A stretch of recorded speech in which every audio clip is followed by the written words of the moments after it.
En el sistema internacional contemporáneo, existe la presencia de varios actores que han tomado una gran importancia en la sociedad global, desplazando al Estado como único agente con capacidad de influencia. Dentro de estos actores se encuentra el narcotráfico, que ha tomado relevancia global y el cual ha ido más allá de un problema de ilegalidad y delincuencia propia de un país, pues las acciones de este denominado actor ilegal se caracterizan por una ola de violencia generada por diversos grupos delictivos, que tienen como principal actividad el tráfico de drogas, a la vez que presentan una diversificación de actividades delictivas, que han impactado negativamente los planos social, político y económico de los estados afectados por el narcotráfico. Este tema representa una amenaza a la seguridad de la región latinoamericana, por los delitos conexos que esta actividad atrae, siendo un tema fundamental en la agenda regional, el cual ha impactado los escenarios de decisión multilaterales con una fuerza decisiva como en 2003, con la declaración de la antigua Guatemala, que figura una política integral frente al problema mundial de las drogas en las Américas.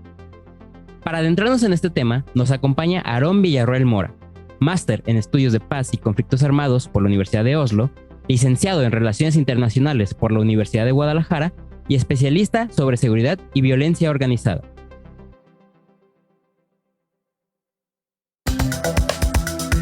Este es un podcast producido por el Centro de Estudios Estratégicos de Relaciones Internacionales, CERI.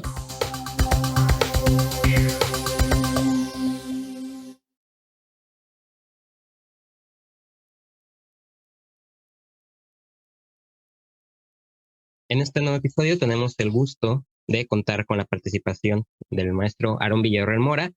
el cual, como ya lo escucharon en la introducción, nos ayudará a conversar un poco sobre las implicaciones del narcotráfico en la seguridad internacional, así como también hablaremos un poco sobre qué implicaciones tiene este problema multidimensional en la región latinoamericana. Pero bueno, para ir comenzando con la charla, primero agradecerte, Aarón, por tu presencia y por estar y acompañarnos en este episodio. Contrario, gracias a ustedes por la invitación. Es un gusto, Ángel. Queríamos iniciar en una primera instancia, como siempre, solemos ir de lo general a lo particular, y queríamos iniciar conversando un poquito sobre el narcotráfico y las relaciones internacionales en un contexto y en una coyuntura un poco más actual. Y para iniciar la conversación, queríamos preguntarte, según tu perspectiva, ¿qué posición toma el narcotráfico actualmente en la agenda de seguridad internacional? Es una muy buena pregunta, Ángel, y me da mucho gusto que la formules al inicio de la plática, porque una posible respuesta podría ser depende. Y me refiero depende del enfoque de seguridad en el que nos basemos. Porque si hacemos un recuento histórico un poco más a vuelo de pájaro, podemos decir que desde perspectivas tradicionalistas el narcotráfico es un problema únicamente que le compete al Estado. Entonces, como no se trata de una amenaza tradicional militar por parte del ejército de otro Estado contra otro Estado, desde el realismo, desde el liberalismo y desde con los conceptos de comunidades de seguridad, el narcotráfico estaba relegado en segunda, tercera instancia. Sin embargo, como hemos visto desde la década de 1980,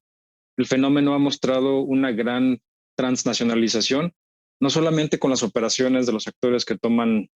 parte en este fenómeno, sino también en las implicaciones que tiene. Y si hablamos directamente del propio concepto, la idea de seguridad que se comparte en los distintos enfoques, se trata básicamente de, por parte de actores políticos, de maximizar la protección de lo que llaman ellos, o en términos teóricos o técnicos se les llama los objetos referentes, minimizar las amenazas hacia estos objetos referentes que pueden ser esos valores más preciados que nosotros tenemos, que puede ser nuestra integridad territorial, nuestra población, nuestra moneda, etcétera. Y aquí se trata de que el narcotráfico presenta multidimensionalmente distintas amenazas al mismo tiempo a la supervivencia y al desarrollo de estas entidades políticas. ¿De qué forma? No únicamente impacta negativamente la economía al representar un mercado muy lucrativo para un bien ilegal, sino que también en términos de salud produce no solamente un detrimento de la fuerza productiva en la población, sino que también requiere de tratamientos de rehabilitación para aquellos que caen en la adicción. También por el hecho de que se trata de una sustancia, de un bien, de una mercancía que es ilegal, los grupos involucrados lo hacen a través del uso de la fuerza armada. Entonces representan un desafío al monopolio del uso de la fuerza por parte del Estado. Entonces, regresando al inicio de la pregunta, podemos pensar, por parte de los tradicionalistas, sí, la posición de narcotráfico está en segundo lugar en función a lo que pueda representar como una amenaza a las capacidades del Estado. Pero si vamos por enfoques más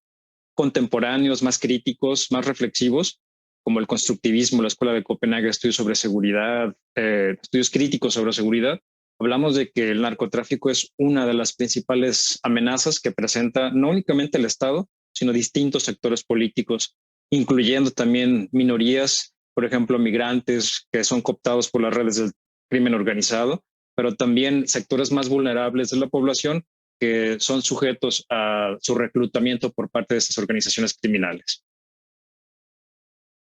Sí, sin duda, como comentábamos, se trata de un problema, por ejemplo, bueno, ya iremos ahondando en eso, en esta parte, pero por ejemplo en la región, sobre todo Latinoamérica, creo que también otro que se suma a este problema es el tema de las migraciones, sobre todo aquellas que se ven forzadas, ¿no? Por este tipo de problemas. Y en esta línea que manejamos sobre pues todas las implicaciones, no solamente a lo mejor en un primer plano podemos pensar en un contexto de violencia, ¿no? Sobre todo hacia la población civil, que es quien la padece realmente. Y también, claro, sobre el comercio y la venta de sustancias, como pueden ser los diversos tipos de drogas. Y en esta línea que abarca, como vemos, muchas problemáticas de seguridad, y así como no solo de seguridad, sino también sociales y económicas, es justamente donde queremos verlo desde la otra parte. Por ejemplo, nos comentaba sobre el tema de cómo los tradicionalistas, pues evidentemente pueden ver con unos conflictos, a los conflictos internacionales, como por ejemplo priorizar el tema de alguna guerra, ¿no? O otros por encima del narcotráfico. Entonces, desde esta otra óptica, que no es tanto como desde un pensamiento crítico, ¿qué dirías o en qué lugar, si se puede decir, si en un segundo plano o inclusive en un plano todavía menor, ha tomado la atención del narcotráfico, con por ejemplo, y esto lo vamos a ligar con una coyuntura muy actual, con por ejemplo un conflictos armados como la invasión rusa a Ucrania, ¿no?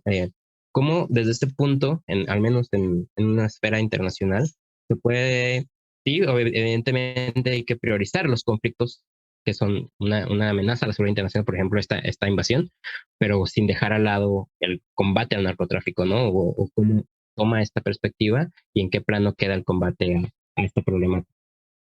Claro, y eso es una pregunta muy pertinente también, Ángel, ya que una forma de verlo desde esta posición, ¿no? Donde cuál sería como la prioridad que pudiera tomar algún desarrollo, como en este caso un conflicto armado, frente al crimen organizado. Entonces, incluso en los sistemas o comunidades de inteligencia se habla también de agendas de seguridad prioritarias o agendas de riesgo. La cuestión es que guerras y conflictos armados siempre ha habido y siempre va a haber. La cuestión que le da más quizás relevancia es la cobertura mediática, porque definitivamente depende bastante, ¿no? De cuáles son los impactos de un conflicto y quiénes están participando en ellos, pero también el hecho de la atención de la opinión pública internacional, porque si hacemos una comparación de la actual crisis en Ucrania, del conflicto armado, la guerra internacional entre Rusia y Ucrania, las dimensiones internacionales que esto implica, desde un enfoque geopolítico podríamos ver que es sumamente prioritario para el caso de Europa, no solamente por las instituciones que están involucradas, por que su propia supervivencia en términos militares tradicionales está en riesgo, sino porque se trata de una potencia con armas de destrucción masiva, con bastantes ojivas nucleares, capaces de provocar una aniquilación, no solamente a sus economías, a sus poblaciones, sino también a la existencia de las entidades políticas que están como sus vecinos. Sin embargo, si lo trasladamos a otras áreas, como hablabas al inicio del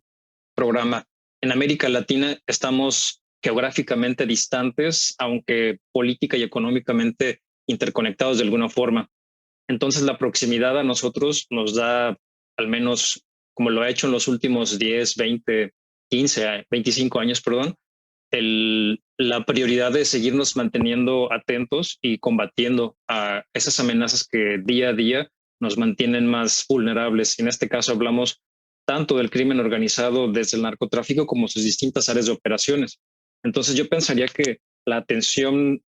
dedicada al narcotráfico depende en gran medida de la propia cobertura mediática, y del actor político desde la esfera geográfica o geopolítica donde se desarrolle. Entonces, sí es posible dedicarle quizás más cobertura, más atención, más tiempo aire a la guerra civil en Ucrania, la guerra internacional en Ucrania, pero justamente porque este tipo de notas, este tipo de historias son las que presentan por su dramatismo, por sus implicaciones para los medios de comunicación, una mercancía que es muy fácil y muy lucrativa para vender. Sí, sobre todo creo que en la coyuntura y sobre todo pues el tema como geopolítico juega mucho favor. Y con esto que nos comentabas, me surge un comentario que más de tintes de pregunta. Si bien, por ejemplo, es claro que esta coyuntura, por ejemplo, para los medios y en general, sobre todo pues en este nuevo contexto en donde, por ejemplo, las redes sociales pues juegan un papel más importante, por ejemplo, que como podríamos pensar en guerras anteriores, ¿no? Por ejemplo, donde tal vez ya eran televisadas, pero el acceso a la información no era tan inmediato, ¿no? Y sobre todo la prensa no tenía tanto alcance tal vez de una manera tan eficaz y tan rápida como la tiene ahora. Si bien o sea, comentando esta coyuntura, ¿crees que, por ejemplo, los estados en esta como priorización de sus agendas o en este manejo de sus agendas nacionales de seguridad me refiero, utilizan esta coyuntura, por ejemplo, a su favor? Es decir, nosotros que no, como comentabas, que no estamos geográficamente al menos tan próximos, por ejemplo, un estado podría utilizarla o la utiliza, por ejemplo, para promover un discurso de seguridad o una securitización más enfocada y esto no solamente en el caso de Ucrania, ¿no? Me quiero referir en general, por ejemplo, tal vez a procesos coyunturales y dejar tal vez un poco de lado problemas multinacionales, por ejemplo, en este caso el narcotráfico, que requieren de una atención tal vez de recursos o de estrategias más prolongadas. Sí, definitivamente. Y de hecho, ese mismo concepto que tú manejas, el de securitización o subir a la agenda de seguridad nacional, un desarrollo que antes no estaba allí y antes formaba parte de otra área de la agenda pública como transporte, salud, seguridad pública, alimentación, educación, etcétera. Es un fenómeno que se ve también a la inversa, la desecuritización, cuando esa amenaza ya no pone en riesgo la existencia, los valores más preciados, su desarrollo. Y aquí podemos quizás preguntarnos una serie de aspectos que son cruciales para cualquier análisis de seguridad. Y es si primero tenemos que tener muy claro como actores políticos, ya sea estatales o no estatales, porque hay que recordar desde el final de la década de 1990, a partir incluso desde la caída del muro de Berlín, se da el reconocimiento de que no únicamente los estados son aquellos que participan en la provisión de seguridad, sino que también hay otras entidades que son vulneradas incluso por el mismo estado. Entonces es muy importante saber cuál es la definición de seguridad que vamos a tener y cómo la vamos a operar. En este caso, si es una definición muy cerrada, como una definición bastante militarizada, estadocéntrica y que excluya a otros actores, o si bien va a ser una definición incluyente que incorpore aspectos económicos, culturales, incluso ambientales, pero también es importante definir cuál es la amenaza, una seguridad ante qué. Y aquí podemos hablar que si ya definimos la seguridad, si es en términos amplios o reducidos, ahora cuáles son los riesgos, las amenazas que pueden vulnerar lo que llamamos nosotros los valores más preciados y que pueden ir desde inundaciones, crisis económicas, abasto de alimentos, etcétera. Y eso da pie para identificar también cuál es nuestro objeto referente o lo que buscamos proteger. En algunos estados, en algunos también entidades subnacionales, es la población lo que se busca proteger como prioridad. Otros buscan la defensa del idioma, los valores culturales. Otros tienen elementos más ambiguos como la forma de vida, como los intereses geoeconómicos en el mundo, como en el caso de Estados Unidos o las grandes potencias. Pero también estamos hablando de que esa tercera pregunta nos dirige a la siguiente de cómo proveer seguridad. Entonces, si se trata de una amenaza tradicional de tipo militar,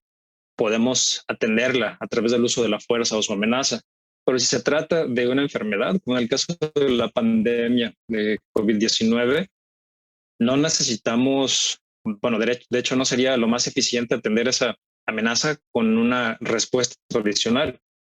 Necesitamos incorporar a expertos, necesitamos información que no tenemos, necesitamos también la participación de más segmentos que tengan capacidades para poderlo atender. Por lo tanto, se abre la esfera de seguridad. En este caso, siendo tan multidimensional el narcotráfico para países latinoamericanos en general, México, por ejemplo, Perú, Colombia, etcétera, el hecho de que existan conflictos armados en otras regiones del mundo definitivamente puede ser utilizado para poder mover discursivamente la atención de una audiencia hacia los problemas que tenemos en casa o también distraer la atención para avanzar, como lo ha hecho, por ejemplo, Colombia, ¿no? Durante el gobierno de Álvaro Uribe, que aprovechaba coyunturas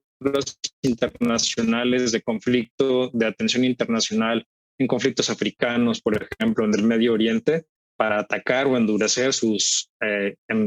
embates contra las FARC. Entonces, sí, desde luego, todos los actores políticos pueden utilizar los desarrollos de otra amenaza de seguridad que puede afectarnos a nosotros de manera tangencial o no tan tangencial, de manera secundaria, en los precios de algunos suministros básicos como los granos básicos, en también la logística en transporte y comercio internacional, pero también puede ser utilizado como un elemento para poder distraer la atención y cambiar el equilibrio de poder al interior. Y es que justamente en este proceso que mencionabas,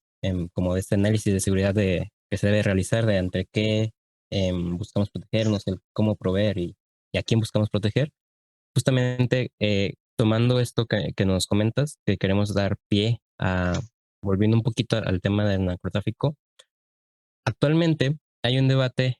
bueno, no es actual, no es un debate de toda la vida, entre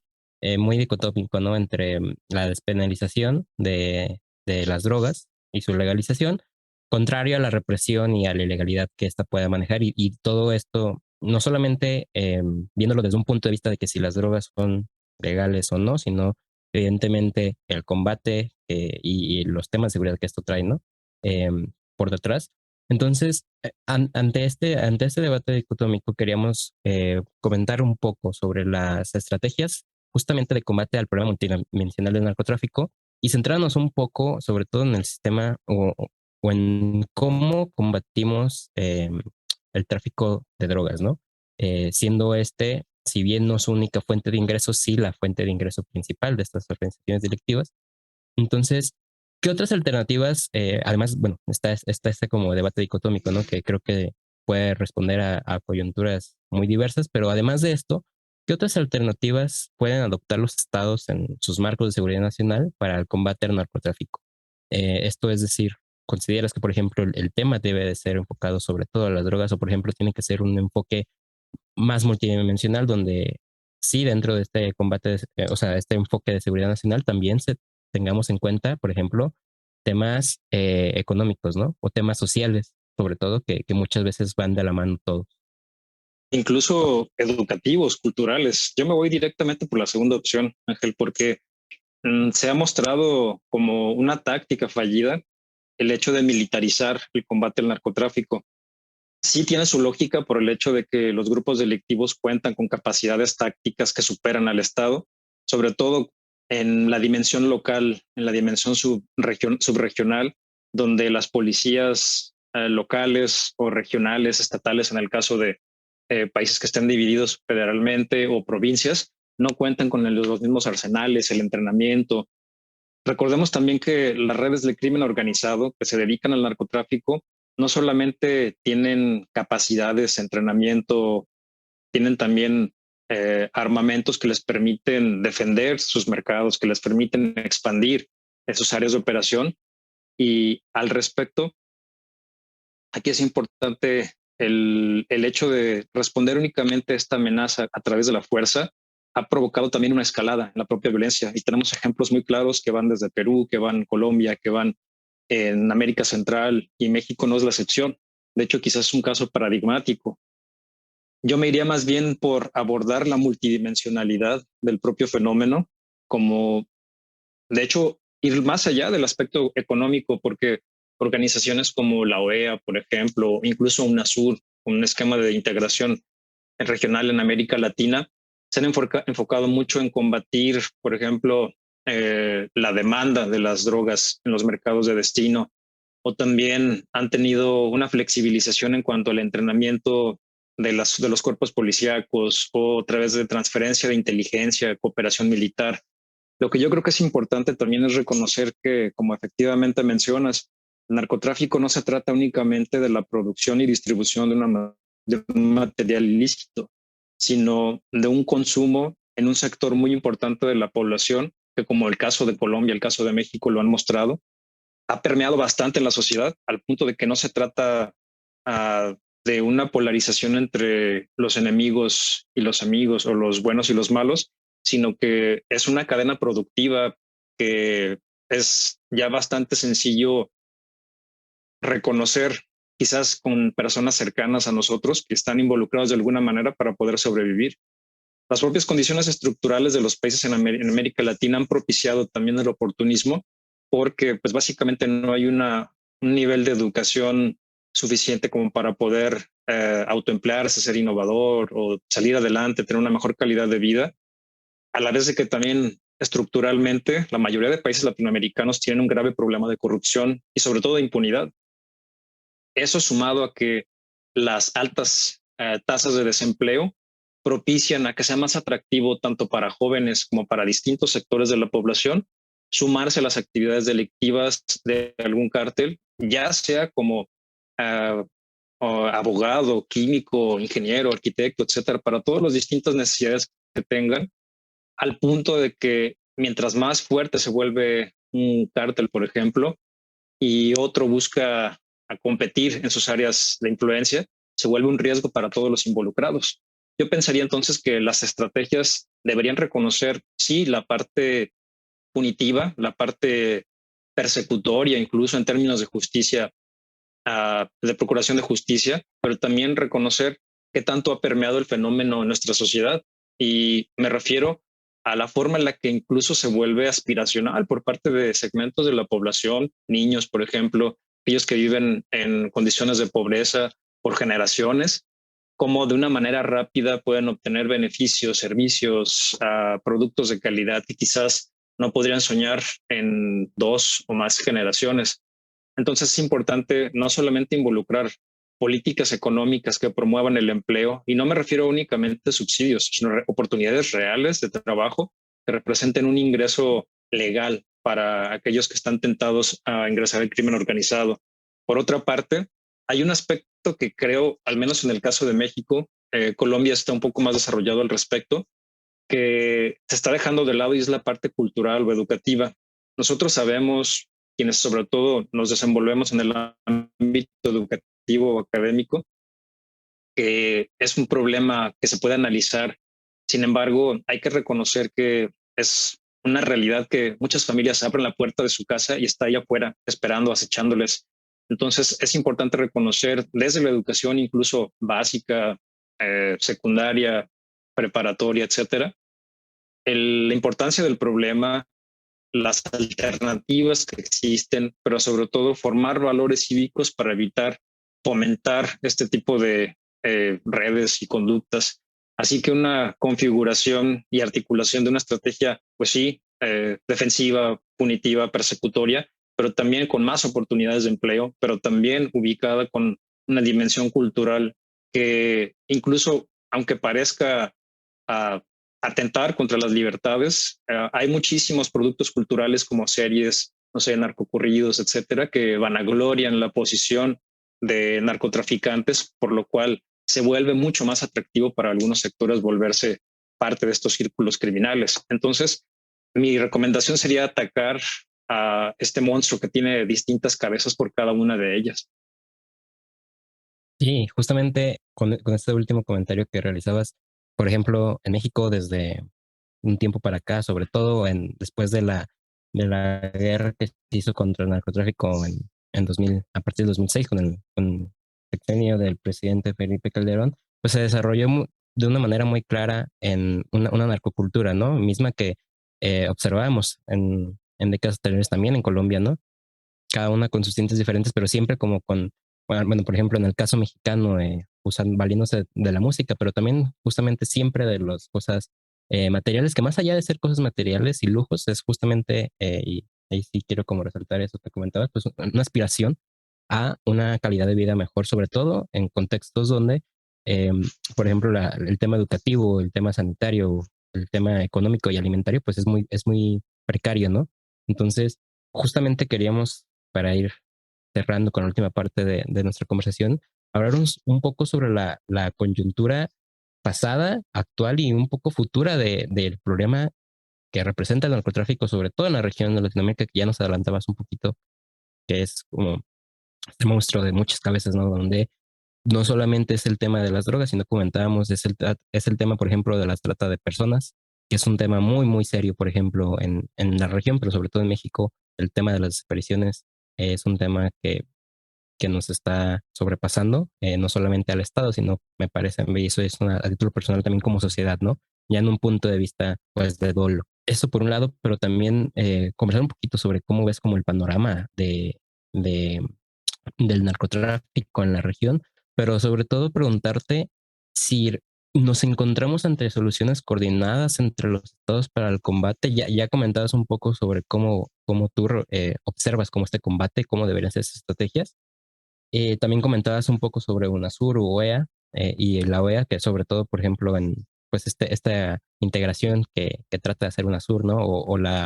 Podemos, por ejemplo, en el caso de la OEA, comentar la declaración de la antigua Guatemala en 2013, ¿no? Que, o sea, observamos que ha habido declaraciones en conjuntas, pero como sabemos, te preguntarte cómo esto se contrasta este es en un tema, por ejemplo, si se queda en meramente un tema discursivo, o si realmente la región está tomando de manera coordinada, ya sea de manera multilateral o si hay casos bilaterales en los que se observe una respuesta al combate del narcotráfico entre los estados. Claro, y es también pues el rumbo, ¿no? El que nos interesa no solo como analistas, sino como habitantes de esta región, cuáles son las alternativas para poder combatir estas amenazas. Y podríamos pensar que hay como distintas etapas en cómo se ha gestionado el narcotráfico. Como bien señalas, primero se reconocía que la amenaza tal cual era el trasiego de estos bienes ilícitos y también su combinación con la amenaza de la violencia en medio de sus operaciones. Sin embargo, desde la década pasada, cada vez más se reconoce que el narcotráfico, como bien dices, es una de las muchas ramificaciones de actividades que tiene el crimen organizado, que incluso se habla de que, así como hay estimaciones de que el narcotráfico es la primera fuente de ingresos de estas organizaciones, hay quienes hablan de que justamente la trata de personas comienza a desplazar también los ingresos billonarios que obtienen cada año estas organizaciones. Entonces, de lo que se trata es, al igual de lo que hablábamos a nivel doméstico, que se tenía que atender de una manera integral la amenaza, la experiencia que se ha tenido, al menos regionalmente, ha sido primero tratarlo de una manera económica, restringir los ingresos, tratar de congelar los activos de los grupos delictivos, de sus líderes y a través de medios judiciarios, ¿no? La extradición, a través de medios también que permitan poder dotar de más competencia a los gobiernos locales y nacionales para efectos de que trasciendan las fronteras, pero también haciendo mucho énfasis en inversiones que promovieran el uso de la fuerza en estas tácticas. Y dos ejemplos son muy claros, ¿no? La iniciativa Mérida en México y el Plan Colombia en el país andino. Y de lo que se trata es, pues, como vimos en la evidencia, que escala el conflicto, se militarizan las partes, la violencia escala, pero también es importante reconocer que después de ello se trata de esquemas de cooperación donde las relaciones internacionales vuelven a su forma primitiva. Y me refiero a que aun cuando existe, como bien dices, una voluntad discursiva, cuando existe también simplemente voluntad política por parte de los actores en foros internacionales, incluso en iniciativas que han sido apoyadas o abrazadas por foros como la OEA, la propia ONU, etcétera, se trata de estados con distintas capacidades y es lo que provoca pues bastante ineficiencia en muchas iniciativas, ya que estamos hablando de que hay estados bastante corruptos, como en el caso de México, como en el caso de Colombia, que el hecho de fortalecer las capacidades de un estado puede permitir un dilema de seguridad para los vecinos. Y esto es, si por un lado, por ejemplo, atendiéramos el problema estructural de raíz y que por siglos ha minado el desarrollo institucional y político de México, que es la corrupción, podríamos ver que la eficiencia de las instituciones del Estado podría dar no solamente una mayor provisión de seguridad, un establecimiento del Estado de Derecho. Sin embargo, es una realidad que instituciones a nivel local, regional e incluso hasta federal están coludidos con el crimen organizado. Entonces, con este nivel de permeabilidad, de la impunidad, de corrupción, es muy difícil poderlo desarraigar. Lo que es importante también señalar es que una variable que no se había considerado en estrategias previas es que ante este abandono por parte de las instituciones o por parte de las autoridades del Estado de ciertas regiones han sido cooptadas o este vacío de poder ha sido adoptado por parte del crimen organizado e incluso se han involucrado en proyectos de desarrollo, en la construcción de hospitales, escuelas, en pozos de agua para proveer de servicios básicos. Entonces, el fenómeno de la obediencia o, digamos, de la gobernabilidad por parte de las comunidades donde esto ocurre, y me estoy refiriendo a comunidades en el estado de Sinaloa, en México, o en algunas poblaciones rurales, en el caso de Colombia, donde le tienen mucha más confianza, incluso son parte de la estructura económica de los cárteles del crimen organizado. Entonces es muy importante para los estados tener una respuesta eficiente ante las necesidades de sus ciudadanos. Por lo mismo, este diferencial de capacidades es visto por los vecinos como un riesgo para comprometerse en un esquema de cooperación.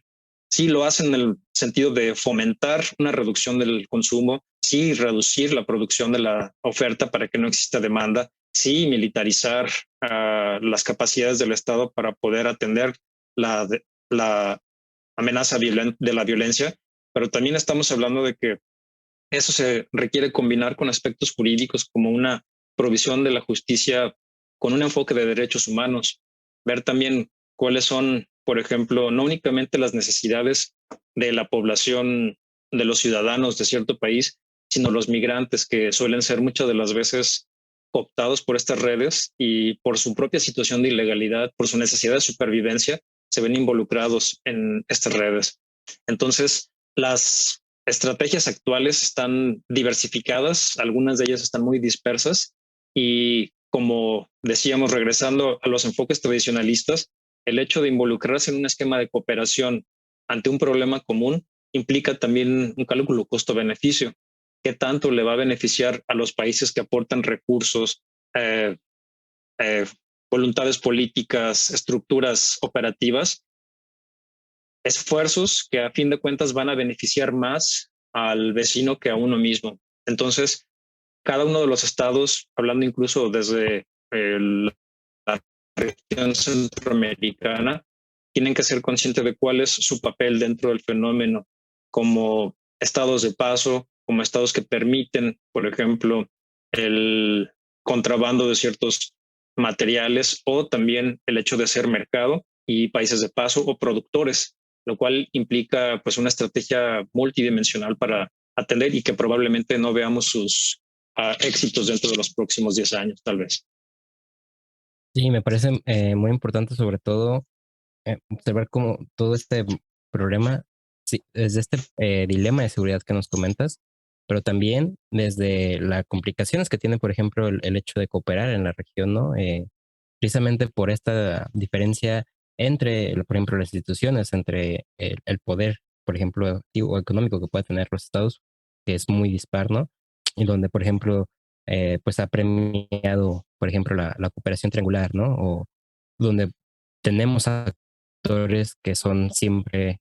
al tener mayor capacidad, son los que a lo mejor tienen un poco más de incidencia en esta cooperación. Y justamente en esto que estamos comentando, hay otra pregunta que creo que te responde un poco con el último comentario que mencionaste, y sobre todo es un poco más provocativa al análisis futuro. Y es que en la región, si bien es cierto que tenemos todo este problema y estas diferencias sobre todo, creo yo que un gran problema es el tema de las instituciones, el cómo están coludidas, no solamente, por ejemplo, en México, sino en diversos estados, incluso a niveles que podemos mencionar que son niveles federales, ¿no? Que es una problemática que es muy complicada de sortear. Ante todo este escenario, em, es cierto que, por ejemplo, la reconfiguración política de la región está cambiando, eh, sobre todo, por ejemplo, con el triunfo reciente de la izquierda en Colombia. Es un estado que se suma más a la izquierda, donde también se prevé que se sume Brasil. Entonces, observamos como toda esta marea rosa que habíamos hablado en episodios anteriores en este mismo espacio. ¿Crees que esta reconfiguración política, digo, eh, es a veces como muy complicado realmente como prever si los alcances que va a tener, ¿no? Si realmente va a ser un cambio total en el paradigma político de la región. Pero, por ejemplo, ¿crees que al menos se dé un replanteamiento de estrategias de combate al narcotráfico gracias a esta reconfiguración? Es decir, un inicio. No hablemos ya tal vez como que realmente hay una integración o una cooperación mucho más unida, que ese, me sumo a tu comentario, creo que es muy complicado de observarse en los últimos años, pero sí, no sé cuál es tu posición sobre un posible replanteamiento de las estrategias, ya sea a nivel coordinado o a nivel individual por parte de los estados. Es definitivamente una coyuntura que presenta una oportunidad clave para poderlo hacer y el propio enfoque de cada uno de los estados que han optado más hacia opciones progresistas, ya sea en el discurso, la práctica o híbridos, sí representan no únicamente la manera de dirigir la gestión pública en no solamente políticas sociales, por ejemplo, sino que también creo que es, como decíamos, una oportunidad muy valiosa que se presenta no solamente para los estadistas, para los académicos, pero también para la población. Y esta oportunidad yo la veo, como bien dices, en el sentido de transitar de un manejo del narcotráfico como amenaza a la seguridad basada en un esquema concentrado en el Estado, sino que vaya transitando y creo que puede que lo haga de manera progresiva. No creo que sea un vuelco de 360 grados, sino creo que va a tener su periodo de transición más orientado hacia un tratamiento hacia la sociedad o lo que implica para la población el fenómeno del narcotráfico. Lo que para ti, para mí implica tener la incertidumbre de si vamos a regresar a casa por algún enfrentamiento violento en la calle, por el hecho de no tener empleo a causa de la propia corrupción y ver la manera en la que se puede también dotar de opciones incluso de autoempleo de una manera legal o incluso promover políticas educativas que permitan la capacitación, la formación de jóvenes, mujeres, niñas, poblaciones indígenas, por ejemplo, que también han sido excluidos de este tipo de esquemas y también lo viven de una manera directa. Pensar también el hecho de que es una oportunidad para ellos el presentar esquemas de trabajo diferentes, más incluyentes, representa también una alternativa para considerar, y me refiero a no lanzar políticas con un enfoque de arriba hacia abajo o de una manera vertical, sino que sean transversales con el apoyo de consejos consultivos, con la participación de universidades, think tanks, por ejemplo, o grupos de investigación como el suyo propio, donde permita no solamente una lluvia de ideas, un compartir conocimiento, sino experiencias, capacidades y el hecho también de reconocer que desde hace mucho tiempo la amenaza del narcotráfico dejó de ser localizada, dejó de ser nacional, sino se trata de una entidad transnacional que tiene muchas veces mucha más operación, más capacidad, más, sobre todo, una adaptabilidad tremenda que requiere de una actualización de los esquemas de entrenamiento, atención y sobre todo no quedarse únicamente con el esquema de contrainsurgencia o contraterrorismo que se le suele asociar con gobiernos generalmente de derecha, sino que se trata de una oportunidad básicamente para poder implementar esto que hablábamos en segmentos anteriores del programa, una política transversal, realmente multidimensional, enfocada en la gente, lo que la población sufre y sobre todo no quedándose ciegos con el alcance que puede tener en otras esferas, ya sea política, cultural o de otra índole. Como último comentario, quería sumar que me parece que a nivel de Estado se debe tomar, como comentamos, de una manera transversal. Y también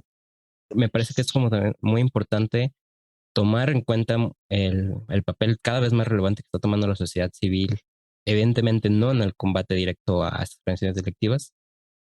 porque hay un tema no solamente armamentístico, sino también inclusive de terror y de dominio sobre gran parte de la población civil, sino también, por ejemplo, en el tema de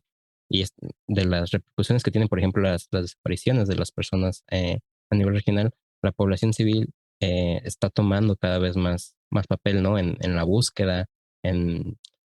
no solamente tomarse, como por ejemplo, todas estas consecuencias, que al final de cuentas es el sector que más las padece, sino levantar la voz y en medida de lo posible actuar para hacer visible esta problemática, ¿no? Entonces, creo que es un punto que va a marcar cierta parte de la agenda, sobre todo para ejercer presión hacia los estados, que no solamente sea un elemento exclusivo, veremos si esto toma un rumbo para bien o para mal. Pero bueno, quería solamente agregar eso y agradecerte, Aaron. Pues justamente con ese comentario que es con el que cierras, creo que es no solamente la esperanza, sino también un reflejo, ¿no?, de la realidad en el que ante la incapacidad o ineficiencia de las instituciones del Estado, y me refiero a la administración local, a los gobiernos regionales o al propio Estado a nivel nacional o federal, la sociedad civil está generando mecanismos para poder proveer de este bien público que es el de seguridad. Entonces, no solamente ya somos un sujeto, sino somos también un actor activo en la provisión de la seguridad. Y a través de las experiencias que se han tenido organizaciones de no solamente protestas, sino que tratan de encontrar a desaparecidos, que presionan hacia los actores clave para poder propiciar políticas y resultados que combatan realmente esta amenaza, nos da también no solamente ideas, sino antecedentes y capacidades de lo que nosotros previamente hemos considerado que es una tarea que le compete únicamente al Estado. No es así, también nos involucra a nosotros y deberíamos tener un papel mucho más activo en una amenaza que también es de nosotros para nosotros. Y bueno, dejar este comentario que creo que siempre es importante levantar la voz, evidentemente con las medidas de precaución necesarias. Bueno, creo que no es como ninguna novedad para nadie que escuche esto desde la región, la sensación latente de inseguridad que comentamos. Pero bueno, quería agradecerte, Aaron, por estar aquí, por acompañarnos en este episodio, que me parece que no solamente tocamos temas de tal vez muy enfocados a lo académico de relaciones internacionales, sino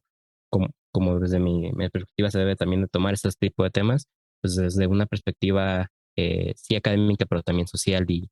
que al final de cuentas todo esto va de la mano y todo suma, ¿no? Para una realidad diferente y sobre todo, bueno, de nuevo agradecido por estar aquí. Al contrario, gracias a ustedes por la invitación. Es un gusto como siempre. Recuerden que pueden seguirnos en Instagram como seri.global, en Facebook como Seri Global, Twitter @seri6 y en la web en www.seriglobal.org.